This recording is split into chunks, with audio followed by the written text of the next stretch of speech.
Kuna tofauti kubwa sana ya mwanaume ambaye anajichua na mwanaume ambaye anaangalia picha za ex. Nataka nikupe huo utofauti, halafu wewe ujiangalie. Je, una struggle na changamoto ya nguvu za kiume kwa sababu umejichua ama kwa sababu umeangalia picha za ex?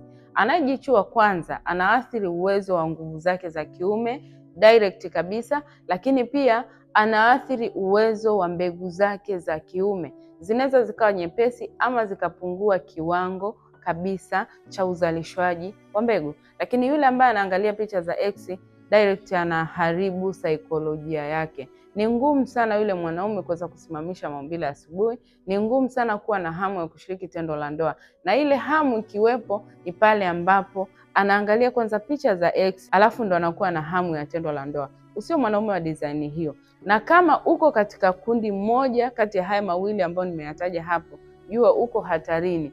Aidha unafanya sasa hivi ama ulishafanya. Na kama ulishafanya, basi wasiliana nami ili nikupe tiba sahihi ya kuweza kurejesha afya yako ya uzazi, lakini pia na ushauri wa namna gani ya kuepukana na kujichua ama kuepukana na kuangalia picha za ngono. Nimekuwa msaada wa vijana wengi sana ambao tayari wameathirika kutokana na huo uraibu. Huduma yangu inawafikia watu wote ndani ya Tanzania pamoja na nje ya nchi.